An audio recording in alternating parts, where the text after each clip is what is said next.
Hello नमस्कार जय हिंद जय भारत वंदे मातरम साथियों। तो आज की इस क्लास में हम राजस्थान के इतिहास से संबंधित महत्वपूर्ण सवालों की सीरीज की क्लास नंबर 4 पर बात करेंगे।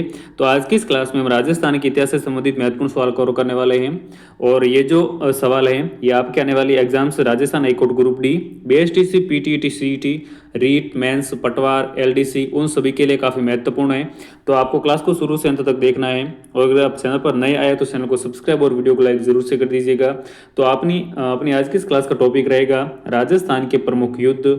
तो चलिए शुरू करते हैं और बढ़ते हैं अपने पहले सवाल की तरफ। आपके सामने आज की क्लास का पहला सवाल है, गिंगोली का युद्ध किसके मध्य हुआ था। देखिए ऑप्शन हैं, जयपुर और बीकानेर के बीच, मेवाड़ और जोधपुर, जयपुर और जोधपुर, या फिर जयपुर और मेवाड़। तो देखिए ये जो गिंगोली का युद्ध हुआ था ये किन किन के मध्य हुआ था। तो गिंगोली का युद्ध जो है फ्रेंड्स जयपुर और जोधपुर के मध्य हुआ था। तो सवाल नंबर 1 का ऑप्शन 3 राइट आंसर हो जाएगा। इसकी व्याख्या देख लीजिए। गिंगोली का युद्ध जो है वो 1807 में हुआ था, जयपुर के महाराजा जगत सिंह और जोधपुर महाराजा मानसिंह राठौड़ के बीच में। तो गिंगोली का युद्ध जो है 1807 में हुआ था। कब? 1807 में। और हुआ था जयपुर की तरफ से थे जगत सिंह और जोधपुर के महाराजा मानसिंह राठौड़, इन दोनों के बीच में ये युद्ध हुआ था। और इस युद्ध में जयपुर के महाराजा जगत सिंह द्वितीय की जो है विजय हुई थी। वर्तमान में गिंगोली नामक स्थान परबतसर डीडवाना कुचामन में स्थित है। तो ये हो जाएगी इसकी सही व्याख्या। आगे बढ़ते हैं। सवाल नंबर 2 आपके सामने, तुंगा का युद्ध कब लड़ा गया था। तो ऑप्शन है 1777, 1787, 1789 या फिर 1790। तो देखिए ये जो तुंगा का युद्ध था ये लड़ा गया था 1787 में। तो सवाल नंबर 2 का ऑप्शन नंबर 2 राइट आंसर हो जाएगा। आगे बढ़ते हैं। नेक्स्ट है इसकी व्याख्या। 28 जुलाई 1787 को दौसा के पास तुंगा नामक स्थान पर मराठा सेना नायक महादजी सिंधिया और जयपुर शासक स्वयं प्रताप सिंह के बीच लड़ा गया, जिसमें मराठा सेना को पीछे हटना पड़ा था। यानी कि जो तुंगा का युद्ध हुआ था ये 28 जुलाई 1787 को हुआ था। किन किन के मध्य हुआ था। तो मराठा सेना नायक महादजी सिंधिया और जयपुर के शासक थे स्वयं प्रताप सिंह, इन दोनों के बीच में। और इस युद्ध में जो है वो जयपुर के शासक स्वयं प्रताप सिंह की विजय हुई थी। आगे बढ़ते हैं। सवाल नंबर 3 है, सामूगढ़ के युद्ध में दारा की पराजय का समाचार मिलते ही किस राजपूत शासक ने औरंगजेब की अधीनता स्वीकार कर ली। यानी कि जो सामूगढ़ का युद्ध हुआ था उसमें दारा की पराजय हुई, यह समाचार मिलते ही वो कौन सा राजपूत शासक था जिसने औरंगजेब की अधीनता स्वीकार कर ली। तो इसका राइट आंसर हो जाएगा ऑप्शन नंबर 3 मिर्जा राजा जय सिंह। आगे बढ़ते हैं। सवाल नंबर 4 आपके सामने, गुजरात के सुल्तान बहादुर शाह ने चित्तौड़गढ़ किले पर किस वर्ष हमला किया। तो ऑप्शन है 1533, 1303, 1568 या फिर 1616। तो देखिए गुजरात के सुल्तान बहादुर शाह ने चित्तौड़गढ़ के किले पर हमला किया था 1533-34 के मध्य। तो सवाल नंबर 4 का ऑप्शन नंबर 1 राइट आंसर हो जाएगा। नेक्स्ट है, मेवाड़ के महाराणा प्रताप के विरुद्ध अंतिम मुगल आक्रमण का नेतृत्व किसने किया था। देखिए तो मेवाड़ के महाराणा प्रताप के विरुद्ध अंतिम मुगल आक्रमण जो हुआ था उसका नेतृत्व करने वाला कौन था। तो इसका राइट आंसर हो जाएगा ऑप्शन नंबर 4 जगन्नाथ कछवाहा। आगे बढ़ते हैं। सवाल नंबर 6 है, महोबा विजय के बाद पृथ्वीराज चौहान ने किसे महोबा का प्रशासक बनाया था। काफ़ी अच्छा सवाल है कि महोबा की विजय प्राप्त करने के बाद में जो है पृथ्वीराज चौहान ने किसको महोबा का प्रशासक नियुक्त किया या फिर उसका जो है प्रशासक बनाया गया था। तो इसका राइट आंसर हो जाएगा ऑप्शन नंबर 3 महोबा की विजय के बाद में पृथ्वीराज चौहान ने जो है पंजुन राय को जो है महोबा का शासक बनाया था। तो सवाल नंबर 6 का ऑप्शन 3 राइट आंसर हो जाएगा। नेक्स्ट है, अकबर ने चित्तौड़ के दुर्ग पर अधिकार कब किया था। ये वेरी वेरी इंपॉर्टेंट क्वेश्चन है, इसको तो आपको जरूर से अपनी नोटबुक में नोट कर लेना है। अकबर ने चित्तौड़गढ़ के दुर्ग पर कब अधिकार किया था। ऑप्शन है 15 अक्टूबर 1562, 23 अक्टूबर 1567, 25 फरवरी 1568 या फिर 15 जून 1572। तो देखिए अकबर ने चित्तौड़गढ़ दुर्ग पर अधिकार किया था 25 फरवरी 1568 को। तो सवाल नंबर 7 का ऑप्शन नंबर 3 राइट आंसर हो जाएगा। 25 फरवरी 1568 को अकबर ने जो है वो चित्तौड़गढ़ के दुर्ग पर अधिकार किया। आगे बढ़ते हैं। सवाल नंबर नेक्स्ट है, रणथंभौर के शासक अमीर चौहान की किस वर्ष दिल्ली के सुल्तान जलालुद्दीन खिलजी की सेना के साथ प्रथम बार जो है मुठभेड़ हुई थी। तो ऑप्शन है 1290, 1292, 1299 या फिर 1301 में। तो फ्रेंड्स मीर चौहान की जो है वो किस वर्ष दिल्ली के सुल्तान उस समय थे जलालुद्दीन खिलजी और उसकी सेना के साथ जो है वो पहली बार मुठभेड़ हुई थी। तो इसका राइट आंसर हो जाएगा ऑप्शन नंबर 1 1290।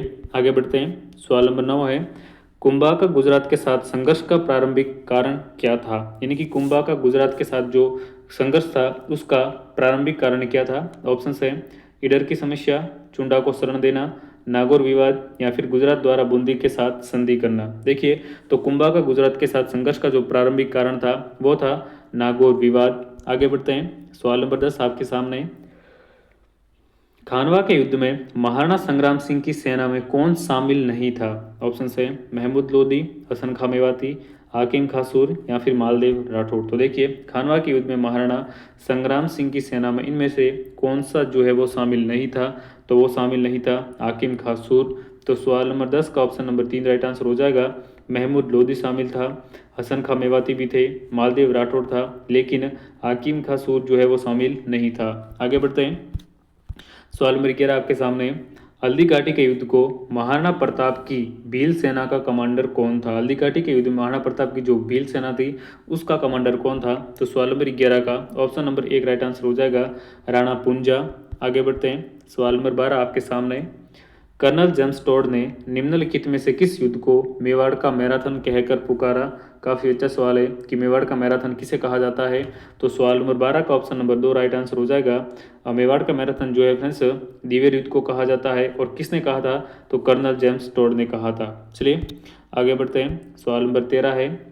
निम्न में से किस स्थान पर अलाउद्दीन खिलजी का युद्ध नहीं हुआ? ये नहीं जो है वो कई बार हमें एग्जाम में नहीं दिखता है, तो इस नहीं को आपको अच्छे से ध्यान में रखना है। पूरे क्वेश्चन जो भी आते हैं उनको आपको ध्यान से पढ़ना है। देखिए अलाउद्दीन खिलजी ने इनमें से कौन सा युद्ध नहीं लड़ा था? रणथंबोर, नाडोल, शिवाना या फिर जालोर। देखिए तो सवाल नंबर 13 का ऑप्शन नंबर 4 हमारा राइट आंसर हो जाएगा। अलाउद्दीन खिलजी ने जो है जालोर का युद्ध नहीं लड़ा था।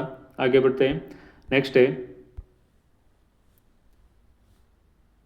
मोहम्मद गोरी व पृथ्वीराज चौहान के बीच तराइन का दूसरा युद्ध कब लड़ा गया था? तो देखिए तराइन के दो युद्ध लड़े गए थे। पहला तो लड़ा गया था 1191 में, यह भी मोहम्मद गोरी और पृथ्वीराज चौहान के बीच में लड़ा गया था। लेकिन यहाँ पर इसने दूसरा युद्ध पूछा है, तो दूसरा जो युद्ध हुआ था वो 1192 में हुआ था। तो सवाल नंबर 14 का ऑप्शन 3 हमारा राइट आंसर हो जाएगा। चलिए आगे बढ़ते हैं, सवाल नंबर 15 है। तराइन के प्रथम युद्ध 1191 में पृथ्वीराज चौहान ने किसे पराजित किया? तो तराइन के प्रथम युद्ध में पृथ्वीराज चौहान ने जो है किसे पराजित किया था? तो वो था मोहम्मद गोरी। यानी कि सवाल नंबर 15 का ऑप्शन 2 राइट आंसर हो जाएगा। आगे बढ़ते हैं, नेक्स्ट है अलाउद्दीन खिलजी ने रणथंबोर के किस शासक को परास्त कर रणथंबोर दुर्ग पर विजय पताका फहराई? देखिए ऑप्शन है रतन सिंह, अमीर देव, कानड़ देव या फिर शत्रुसाल। तो अलाउद्दीन खिलजी ने रणथंबोर के कौन से शासक को हराकर रणथंबोर दुर्ग पर विजय हासिल की थी? तो इसका राइट आंसर हो जाएगा ऑप्शन नंबर 2 अमीर देव को हराकर। अगला सवाल आपके सामने। जलालुद्दीन खिलजी ने किस दुर्ग पर विजय प्राप्त नहीं करने पर यह कहा था? काफ़ी अच्छा कोटेशन है कि मैं इस दुर्ग को मुसलमानों के इकबाल के बराबर भी नहीं समझता। तो जलालुद्दीन खिलजी ने किस युद्ध में विजय प्राप्त नहीं करने पर यह कहा था? तो देखिए इसका राइट आंसर हो जाएगा ऑप्शन नंबर 2। जब जलालुद्दीन खिलजी जो है वो रणथंबोर दुर्ग को नहीं जीत सका तो उसने ये उक्ति कही थी। चलिए आगे बढ़ते हैं, नेक्स्ट है 1311 ईस्वी में अलाउद्दीन खिलजी के आक्रमण के समय जालोर का शासक कौन था? तो जब 1311 ईस्वी में अलाउद्दीन खिलजी ने जालोर पर आक्रमण किया तो उस समय जालोर का शासक कौन था? तो सवाल नंबर 18 का ऑप्शन नंबर 4 हमारा राइट आंसर हो जाएगा कानड़ देव। चलिए अगला सवाल आपके सामने। अलाउद्दीन खिलजी ने 1303 में किस शहर का नाम खिजराबाद रखा? तो अलाउद्दीन खिलजी ने जो है वो 1303 में किस शहर का नाम है खिजराबाद रखा था? ऑप्शन है चित्तौड़, जालोर, आमेर या फिर रणथंबोर। तो देखिए सवाल नंबर 19 का ऑप्शन नंबर 1 राइट आंसर हो जाएगा चित्तौड़। आगे बढ़ते हैं, सिवाना के युद्ध में 1308 में अलाउद्दीन खिलजी ने किस राजा को पराजित किया? ऑप्शन है वीरम देव, मालदेव चौहान, सांतल देव या फिर रतन सिंह चौहान। तो सवाल नंबर 20 का ऑप्शन नंबर 3 हमारा राइट आंसर हो जाएगा। शिवाना का युद्ध जो है वो 1308 में हुआ था और इस युद्ध में अलाउद्दीन खिलजी ने सांतल देव को पराजित किया था। आगे बढ़ते हैं, सवाल नंबर 21 है। अलाउद्दीन खिलजी ने किस दुर्ग का नाम खैराबाद रखा? पीछे हमने पढ़ा था खिजराबाद चित्तौड़गढ़ का रखा था, खैराबाद किस का नाम रखा गया था? तो फ्रेंड्स ये जो खैराबाद है ये शिवाना का नाम रखा गया था। आगे बढ़ते हैं, नेक्स्ट है किस वर्ष अलाउद्दीन खिलजी ने जालोर पर विजय प्राप्त की? तो अलाउद्दीन खिलजी ने जालोर पर विजय कब प्राप्त की थी? ऑप्शन है 1301, 1311, 1312 या फिर 1314। तो अलाउद्दीन खिलजी ने जालोर पर विजय प्राप्त की थी 1311 ईस्वी में। इसका राइट आंसर हो जाएगा ऑप्शन नंबर 2। अगला सवाल है राणा कुंभा ने सारंगपुर के युद्ध में 1437 में किसे पराजित किया था? ऑप्शन है नसीरुद्दीन खिलजी, महमूद खिलजी, नसीरुद्दीन खिलजी या फिर इनमें से कोई नहीं। तो देखिए राणा कुंभा ने 1437 में सारंगपुर के युद्ध में किसे पराजित किया था? तो इसका राइट आंसर हो जाएगा option number 2 Mahmud Khilji. Next है किस लेखक ने कानड़देव प्रबंध नामक ग्रंथ में जालोर युद्ध का वर्णन किया है? यानी कि कानड़देव प्रबंध के रचयिता कौन है? तो सवाल नंबर 24 का ऑप्शन नंबर 3 राइट आंसर हो जाएगा पद्मनाभ। अगला सवाल आपके सामने, सारंगपुर वर्तमान में किस राज्य में स्थित है? तो सारंगपुर जो है वर्तमान में गुजरात राज्य में स्थित है। तो सवाल नंबर 25 का ऑप्शन 1 राइट आंसर हो जाएगा। तो फ्रेंड्स राजस्थान इतिहास के महत्वपूर्ण सवालों की क्लासेज में आज की ये अपनी क्लास नंबर 4 थी और इसमें हमने राजस्थान के इतिहास के प्रमुख युद्धों से संबंधित 25 महत्वपूर्ण सवाल कवर किए हैं। अगर आपको वीडियो पसंद आया तो वीडियो को ज़्यादा से ज़्यादा शेयर करें, चैनल को सब्सक्राइब करें और वीडियो को लाइक ज़रूर से कीजिएगा। चलिए मिलते हैं अगले एक और नई वीडियो में, तब तक के लिए नमस्कार।